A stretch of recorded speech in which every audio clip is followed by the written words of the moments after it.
The controller market has a problem. In fact, it's got several, not least of which is the sheer volume of companies trying to compete for that market. Third-party controller companies sprang up originally because the first-party controllers were quite expensive. They were so cheap that it felt like they were made from recycled yogurt pots. They didn't always work very well. In fact, if you sneezed near the cable, the controller disconnected. Compatibility with all systems meant that it would fit in the port, not that it would actually work. But at some point, we all bought one. I mean, why buy a first-party controller when you can experience random input failure for half the price? Because let's be honest, first-party controllers haven't been so hot either. Let's just take one issue, stick drift. That's the reason that Nintendo have been offering free Joy-Con repairs for the better part of a decade. That's the reason that Sony is currently navigating a class action lawsuit. The reason that somebody somewhere right now is watching their character calmly and with great purpose and forethought walk directly off a cliff. I think that's what we call continental stick drift. And now it's those third-party companies that are solving those problems. Right now, for somewhere between $40 and $60, you can get a controller that will last you for years, that feels premium, and that gives you the confidence that when you press a button, the button remained pressed. Unless you stop pressing the button, because otherwise that would be a bad thing. Hall effect controllers from companies like GameSir and 8BitDo have been giving people reliable, confident inputs at sensible prices long enough now that the technology is no longer the selling point. We just kind of expect it. They often work seamlessly across your PC, your Android device, your iPhone or your Switch. They have companion software or docks or mappable buttons or even buttons that you can swap around for different controller layouts. And onto this market steps Anbernic, a company whose reputation is for creating brilliant, affordable, occasionally maddening little devices that let you carry 30 years of gaming history around with you in your pocket. Controllers are not their thing, at least they weren't their thing until the RG P01, a controller that I very quickly rechristened the RG P-off when I realised that the delivery was more than the actual controller was. It arrived with latency issues and more drift than Need for Speed Underground 2. So when the RG G01 was announced, it's fair to say that I was a bit sceptical. Going on sale for $35.99 as an early bird offer, this controller sits firmly with its cousins from other companies, promising sticks that won't drift, triggers with dual mode stops, programmable back buttons, and a heart rate monitor, so that you know you're not dead. Clearly, I wasn't sure about my own status as a living, breathing human being, because within 10 minutes of this thing going live, I had put in my order. And I wasn't expecting to get it anytime soon. I mean, the Chinese New Year was imminent. I was expecting it to have an extended holiday, go home to visit its motherboard, eat so many dumplings that it couldn't fit into the shipping box, or take a spiritual journey to find its inner USB-C. As it happened, it arrived on the 18th of February, just 11 days after placing an order. What really would have set this off for me would have if it would have arrived in a red envelope, but companies just aren't that forward-thinking anymore. Anyway, I have it, I've been using it, and I still don't know if my heart is beating, but more on that later. But for now, let's ask ourselves the most important question. Should you click with the RG G01, or is the connection just not quite there yet?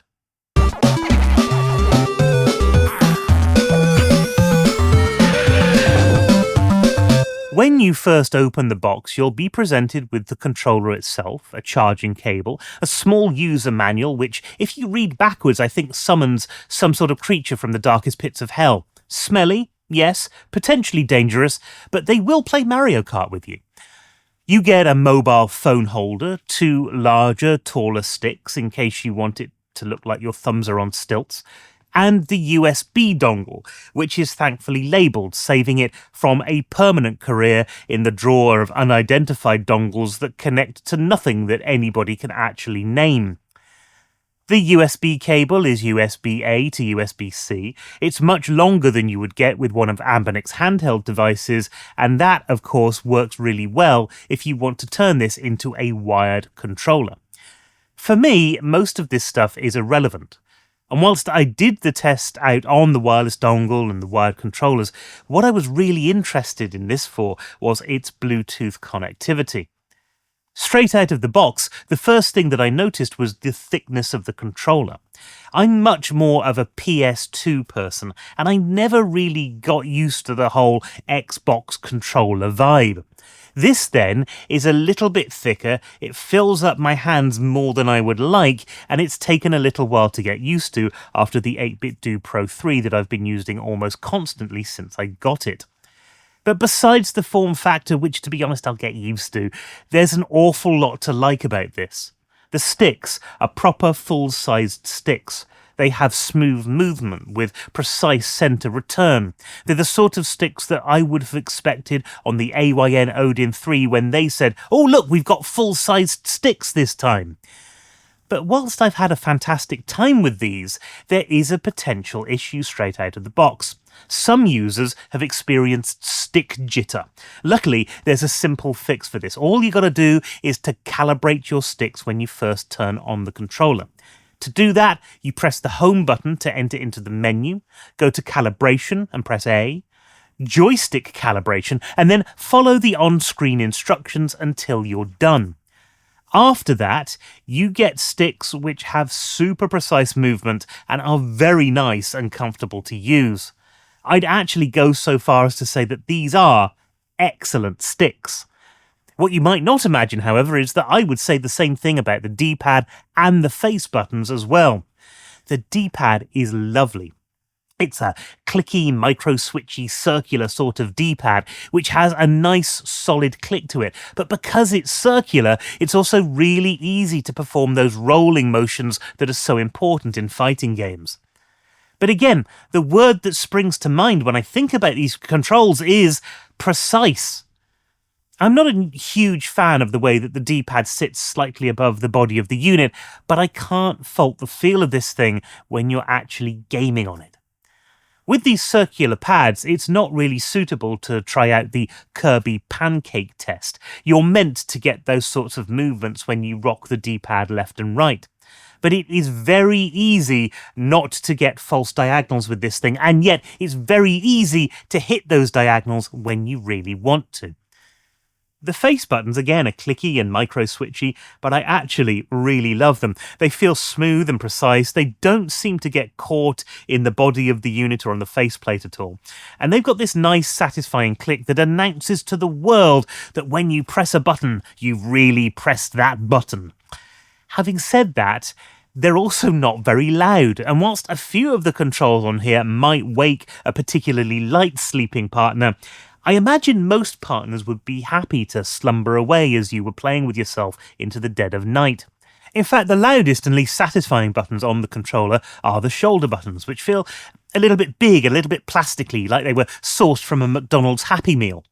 The triggers, on the other hand, are very nice to use, even though they still have that lumpy plastic sort of feel.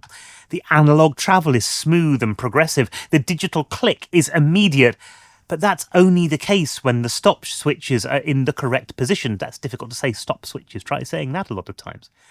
The problem is, I find it really easy to accidentally knock these switches out of position. They're too close to your fingers. They're too easy to get caught up in something that's on a table if you happen to put the controller down. And then all of a sudden, in the middle of your driving game, you're pressing down on the trigger to find that your lovely analog-travelled gas pedal has suddenly turned into a sniper rifle.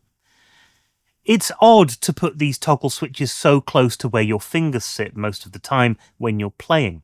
And even odder to not have something that locks them in place just a little bit better.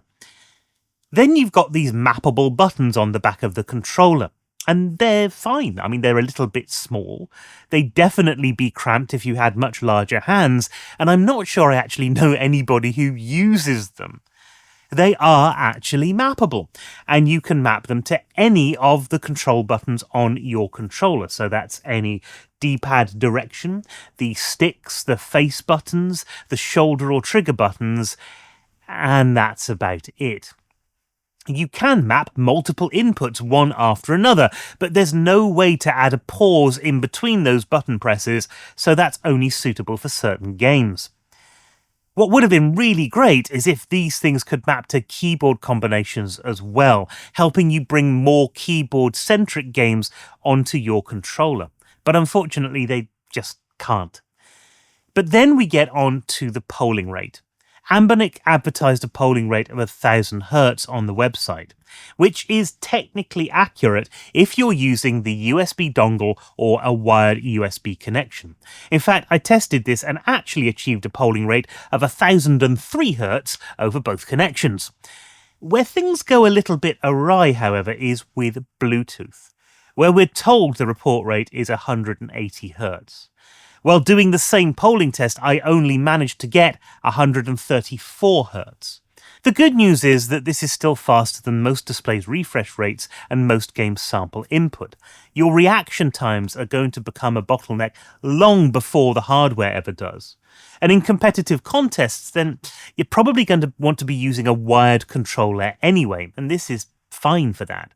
So for me, I'm not going to have any problems driving my truck in Euro Simulator, or driving my trucks in SnowRunner, or driving my trucks in Roadcraft, or driving my RV in RV There Yet. It's wonderful to play such a diverse collection of games, isn't it? I wanted to touch on the screen here as well, although it's not even a touch screen, because this thing is a little bit of a disappointment when it comes to functionality. When you turn it on, you have access to all of your settings. You can change the mode between X input, D input, switch Android and iOS, and you can connect to each with either the receiver or Bluetooth, apart from iOS, which is Bluetooth only. There are brightness settings, there's language settings, there's 4 different profiles for each of your personalities. You can change your trigger or joystick behavior or calibrate your vibration. You have a 5th switch profile, which presumably is for the Switch. Also, you've got testing and calibration on here as well, and of course, health. I like the screen. Actually, I love the idea of having a screen rather than having to set your controller by pressing a series of buttons that ultimately you're going to forget. That also means that Anbernic doesn't have any extra software to help you configure your controller. Now, this is going to be an annoyance for many people, but in this particular controller, you've got plenty of access to get the settings that you want. And then we've got the heart rate monitor, and it is, I think, the single stupidest thing that I have seen put in a controller so far. Firstly, it's a pain to get working because you have to hold your hand in the right position for a certain amount of time. And even if it's out by only a bit, you're not going to get a reading. Coupled with that, you're not going to get much of an accurate reading when your controller is vibrating away at you in the middle of a game. My heart rate sat at around 85 CPM. I'm not sure if that's a good or a bad thing, but this is a gimmick, really. I mean, nobody really needs to know what their heart rate is when you're playing a game. And if you really did, if you had a medical reason for it, there are better, more reliable ways of measuring it. But there's one big elephant in the room, and that elephant just happens to be an African elephant, one with the great big flappy ears of gossip. Ever since people saw this thing, they've compared it to the Mamba One controller, and this does look almost identical. I very nearly picked up a Mamba One controller to test them side by side, but I kind of felt in the end that was just throwing good money after bad. Not that this was a bad purchase, but that I just don't need 2 of them. Now, ostensibly, this isn't a problem. Anbernic likely has some sort of deal with Mamba. But there are certain things that the Mamba One has that this doesn't. For a start, it's got a dock, and I would have liked to have had a dock. And secondly, it's got the pogo pins to be able to stick it into a dock, and I really would have liked to have that as well. I don't know how much they would have saved if they got rid of the heart monitor stuff, but surely adding in something that is a better quality of life feature would have been a better option. So you could say in many respects that this is good value for money. You're getting basically a Mamba One in all but name, with a few missing features, sure, but for that, instead of paying, I think it's around $70 for the controller, you're paying around $40 for the controller. And that sounds like a phenomenal price point until you realise that Anbernic have slapped a $30 delivery fee on this. This has got many people asking whether or not it would be better to get the Mamba One over the RG G01, and I can't blame them for that. I might have considered spending another $20 just to get that dock. Don't get me wrong, for $40, this is actually a very reasonable controller. And I expect that with AliExpress coupons and cashback deals and coins, that will bring this down to a price in the future where people might consider it. But for now, at $70 delivered, I've got to admit, it's a pretty hard sell. So who should consider this? If you're connecting wired or using the 2.4 gig dongle as your primary method of connection, then this controller stands against the big boys in terms of performance. If you're not playing particularly performative games, then the Bluetooth, even at 134 Hz, is pretty good. For $40, you're getting a precise D-pad, drift-resistant sticks, and satisfying face buttons which really have been a joy to use. This is also a great device if you're a fighting game player who you're going to be using those back buttons and the circular control D-pad an awful lot more. But there are a few things that you might consider instead. If you're in the UK or the US or any territory where you're paying that full shipping charge, the Mamba One and the 8-Bit Do Ultimate 2 both directly compete with this controller, and they're worth looking at before you commit. The fact is, the D-pad and the face buttons on this controller are amongst some of the best available at this price. And that's not a hedged compliment. In the three areas where your hands spend most of their time, this controller really delivers. But you do have problems with the trigger stop placement. You do have problems with the back button. And there's that polling gap as well between what's been reported and what you're actually getting. If I was actually on the market for an Xbox-like controller, to be honest, I'd probably look somewhere else first, even if it did mean spending a touch more money. But that's what I think anyway, and I'd love to know what you think in the comments below. I know a lot of people don't like this, but I've also seen several people are planning on picking this one up and do think that it looks really good. I think if you do get this, then you're probably going to have a really very good time with it. But I do worry that people will get this and then look longingly at other controllers, wondering if they've made a serious mistake.